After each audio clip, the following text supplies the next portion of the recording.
È la sigla della trasmissione del movimento Giovani Padani. Io non provo neanche a pronunciarla perché è in lingua friulana e verrebbe fuori male, per cui friulano senz'altro è Stefano Mattiussi che può iniziare. Stefano, ciao, benvenuto. Grazie Roberto, buonasera, Mandi a Duccio dal Friuli Venezia Giulia. Mi scuso per la voce, sono un po' costipato dalla recentissima influenza che ho avuto. Noi siamo sempre qui presenti il venerdì sera, come di consueto, per il nostro spazio che la nostra radio ci mette a disposizione. Se desiderate intervenire in diretta, 0266 203529, per l'SMS in diretta al 346 64 27 756. Io chiedo a Roberto se il nostro primo ospite è già in linea. Veramente questione di 30 secondi, Stefano. Bene, allora proseguiamo un attimino con un po' di rassegna stampa. C'è stato un articolo oggi sul quotidiano telematico il Nord, dove si riporta che un pezzo dall'Economist, che la grande maggioranza dei giovani dell'Eurozona ed euroscettico disprezza l'Unione Europea e la valuta unica europea. Della serie, aggiungerei, bella scoperta, noi siamo continuamente contro l'euro, contro questa moneta sbagliata, come dice il nostro professor Borghi, una moneta che è anche un cancro perché sta distruggendo tutto il nostro tessuto economico costruito in tanti decenni di sacrifici. Però a mio avviso non è possibile, diciamo, che uscire dall'euro se non si ha una divisione bancaria, banca commerciale da una parte, banca d'affari dall'altra. Roberto, ci sono novità per il nostro ospite? I 30 secondi canonici chiesti sono passati e quindi il nostro ospite è con noi, Stefano. Benissimo, quindi è un ospite col quale parleremo di temi economici, di temi monetari finanziari, quindi io do il benvenuto a Massimo Lionello dell'associazione Feder Friuli. Buonasera Massimo e benvenuto sulle frequenze di Radio Padania Libera. Buonasera Stefano e buonasera a tutti gli ascoltatori. Ecco, allora io ho introdotto un attimino prendendo questo articolo tratto dall'Economist per entrare proprio in medias res su quello che fa la vostra associazione, che è un'associazione anti-usura a tutela della piccola impresa e del cittadino. Quindi Massimo, spiegaci cos'è Feder Friuli. Feder Friuli è, come hai già detto, un'associazione di volontariato che è riconosciuta anche dalla Regione Friuli Venezia Giulia. Si occupa essenzialmente di aiutare i piccoli imprenditori, i commercianti, i parrucchieri, i baristi, tutti coloro i quali hanno un'attività economica da portare avanti nel combattere lo strapotere delle banche che sappiamo sono oggi quelle che governano l'intero sistema. È costituita... Scusami Massimo, questo è un argomento sulla quale noi siamo anche molto sensibili, l'usura bancaria, che abbiamo avuto modo in questi anni di approfondire più di una volta all'interno della nostra trasmissione dei giovani padani del Friuli Venezia Giulia. Scusa se ti ho interrotto, ci tenevo a precisare questa cosa. Beh, è lodevole che voi riteniate interessante informare gli ascoltatori di ciò che accade attorno a tutte queste attività. Bene hai fatto prima a dire che questo nuovo sistema che ci ha portato all'euro non è esattamente un buon sistema, sta uccidendo il tessuto commerciale e il piccolo tessuto imprenditoriale delle nostre zone. Tutti voi vedete i negozi chiusi, le serrande abbassate e i capannoni in vendita. Noi combattiamo contro queste cose che sono generate dalla carenza di denaro che è stato messo nel circolo, perché le banche hanno rifiutato e rifiutano di aiutare le piccole imprese. Spaventati dalla crisi, hanno chiesto il rientro immediato a moltissime aziende che erano in difficoltà a colpa di una crisi che non è voluta dal piccolo imprenditore o dal commerciante, ma che è stata voluta dai sistemi finanziari europei. Parliamo un attimo di usura bancaria, di anomalie bancarie.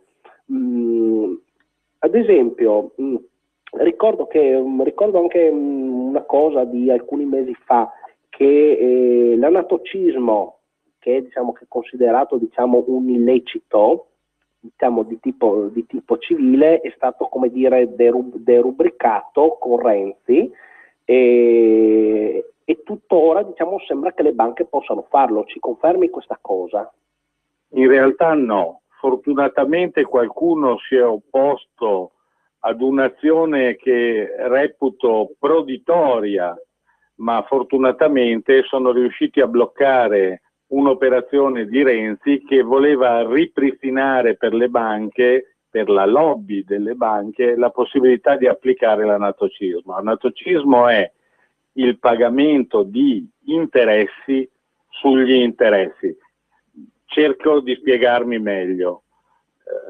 Una piccola impresa chiede un prestito ad una banca, la banca glielo concede e la banca ogni 3 mesi calcola gli interessi e li carica sul conto corrente, trasformandoli in denaro reale, e quindi, avendo aumentato il livello del conto in deficit, andiamo a pagare gli interessi sugli interessi. La storia dell'anatocismo purtroppo è piuttosto lunga e devo dire dovremmo perdere una buona mezz'ora per parlarne, però perché ci torneremo in una successiva trasmissione, perché abbiamo appena aperto, come dire, il buco nel muro e adesso dobbiamo allargarlo un po'. Volevo chiederti, usura bancaria, che forse che è quella che colpisce di più, ecco, spiegaci qualcosa a riguardo.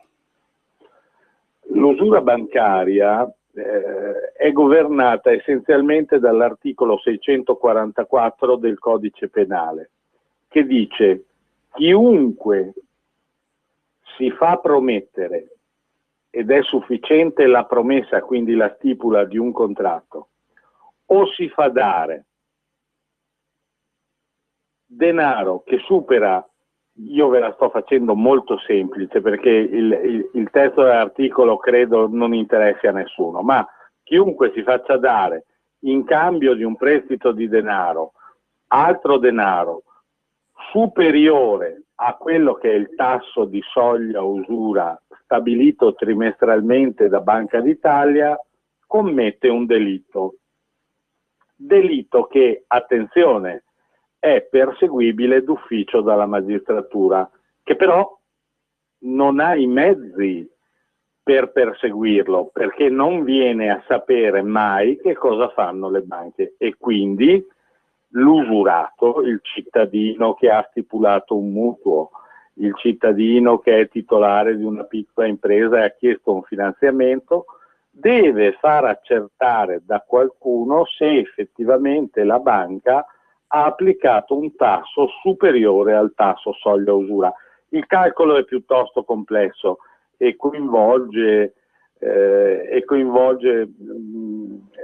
i numeri dare e i numeri avere che troviamo sugli estratti conto bancari. E non parleremo, credo, neanche di questo, perché si tratta di una formula matematica che penso possa interessare poco. Sì, praticamente però i conti, ti fa ti stai accertare a riferendo ai qualcuno. conti scalari. Scusami? Ti stai diciamo, riferendo ai cosiddetti conti scalari. I conti scalari sono più che altro nei mutui e per l'accertamento dell'anatocismo. Mi sto riferendo agli estratti conto mensili e trimestrali che le banche consegnano ai clienti.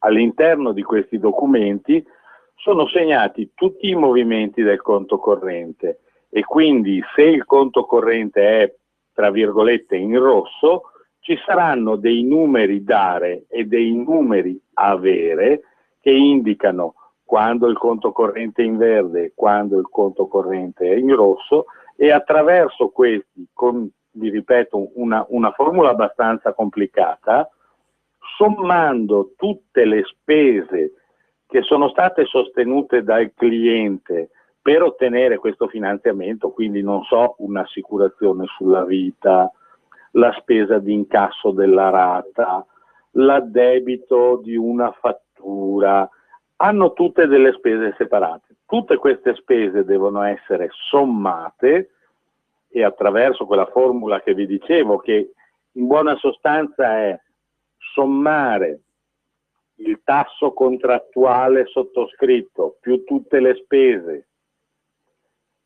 moltiplicarlo per 36.500 e dividerlo per i numeri dare, che capisco che così possa sembrare abbastanza macchinoso, sì, ma però è una formula ci semplicissima. torneremo su questa cosa qui, Massimo.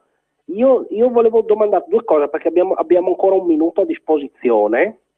Volevo chiederti, le aziende se vogliono avere un consulto in tema di usura bancaria, come possono fare per contattare la vostra associazione? Certo, non solo per quanto riguarda l'usura, nel senso che noi collaboriamo con diversi studi legali e alcuni operano anche sotto l'egida della Lega Nord, devo dire, perché ci sono alcuni avvocati che sono iscritti alla Lega e che danno un aiuto anche gratuito.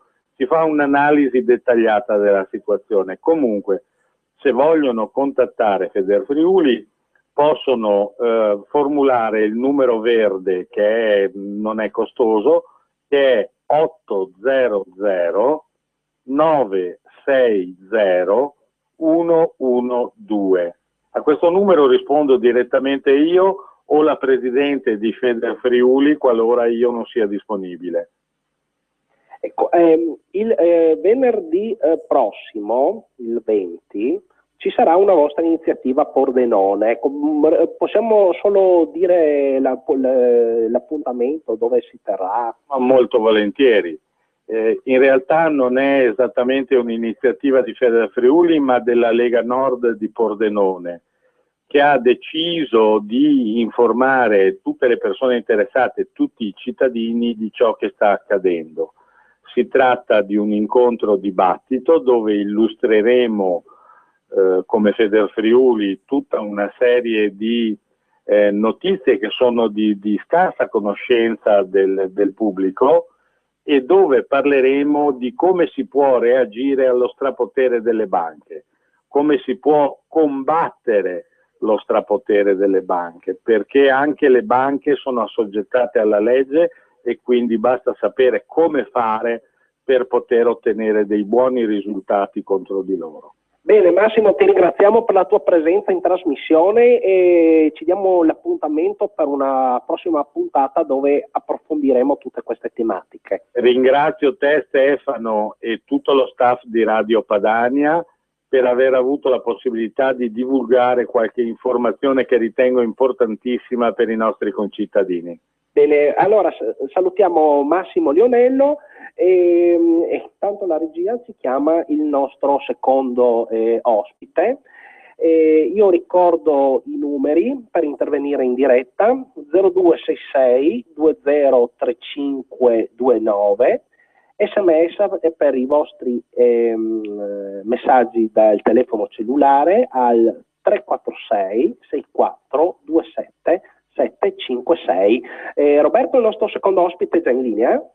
Sì, Stefano. Bene, do il benvenuto a Riccardo Piccinato, consigliere Stefano. comunale della Lega Nord a Pordenone. Ciao Riccardo, abbiamo pochissimi minuti e volevo dire, dopo il tuo primo libro Multiculturalmente Scorretto, che secondo me è un grandissimo libro, sabato hai presentato la tua seconda opera. Ce ne vuoi parlare in questi pochi minuti che rimangono? Grazie, intanto saluto tutti, Radio Padania e tutti gli ascoltatori. Certo, il libro che ho presentato sabato davanti a una sala veramente piena, di cui sono davvero soddisfatto, si intitola Diversamente elevato, come voli pindarici.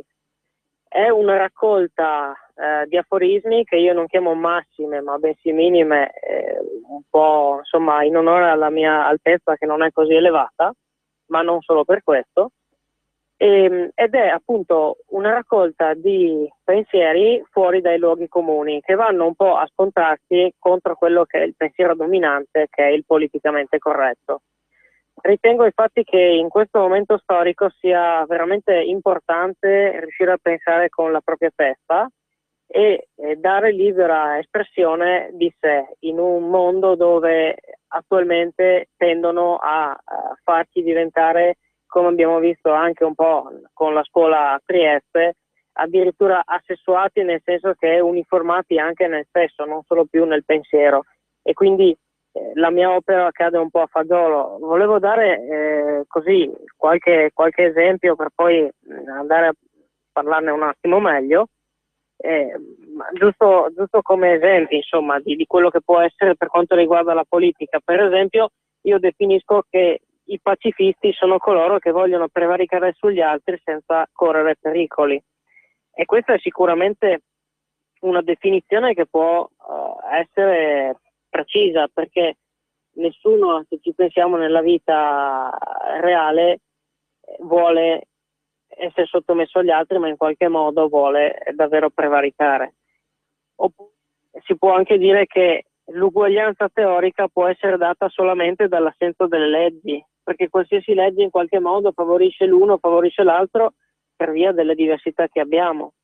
Oppure i moderati sono coloro che la pensano esattamente come noi, perché alla fine, se ci pensate, tutti quelli che la pensano in maniera diversa da noi, secondo il pensiero un po' così nostro, sono degli estremisti, perché ragionano appunto un po' in maniera diversa.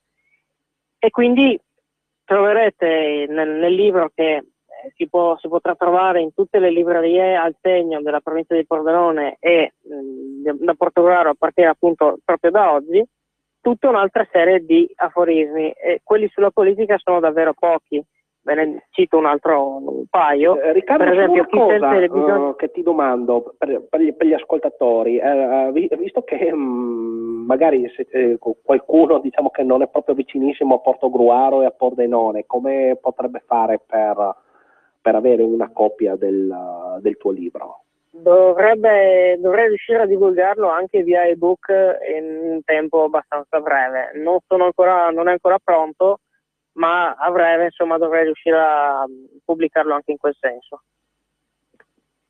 E volevo chiederti un'altra cosa. C'è qualche persona che ti è stata particolarmente vicina durante la stesura di questo libro di pensieri, di aforismi, io devo dire di profonde riflessioni? Assolutamente sì, ci sono 4 persone che mi hanno aiutato e mi hanno fatto anche la presentazione, l'introduzione, la prefazione e un piccolo in bocca al lupo, e sono Davide Scaglia, Daniele Molmenti, il campione olimpico di Londra 2012 di canoa, Gigi Di Meo, che è il direttore di Telepordenone, e Mario Pittoni, da senatore della Lega Nord. Voglio ringraziarli perché davvero mi hanno dato una grande mano, e ho scelto loro perché sono 4 persone che hanno davvero vanno in giro con la testa alta, perché dicono quello che pensano, ma anche pensano quello che dicono. Sì, e approfittiamo per salutarli da queste frequenze. Assolutamente sì, assolutamente sì.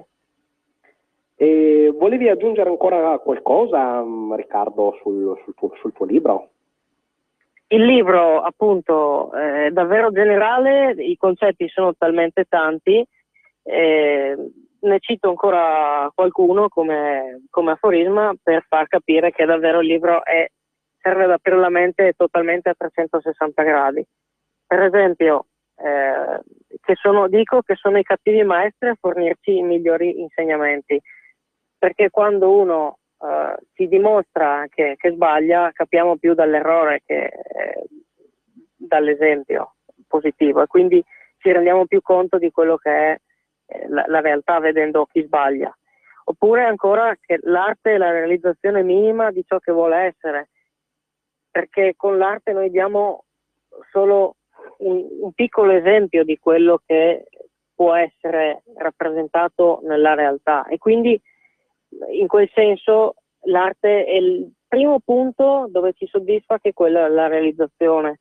Oppure ancora dico che chi sente il bisogno di distinguersi non fa altro che dimostrare di non riuscirci, perché chi ci riesce non sente il bisogno di distinguersi.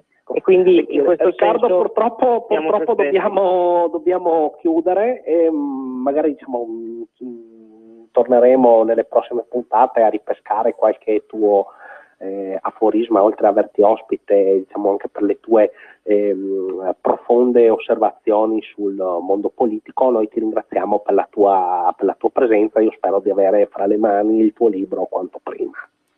Assolutamente sì, grazie a tutti e buona serata. Buona serata a te, Riccardo. Allora, avevamo come secondo ospite Riccardo Piccinato, che ha presentato il suo libro. Ricordo che Riccardo è consigliere comunale della Lega Nord a Pordenone, la sua seconda opera. E devo dire, per questa settimana è tutto. Stefano Mattiusi dal Friuli Venezia Giulia vi saluta e vi lascio con una bellissima canzone di Luigi Maiaron, un cantautore friulano, dal titolo Argentina. E io lo dedico con tutto il cuore. Mandi e buone noci.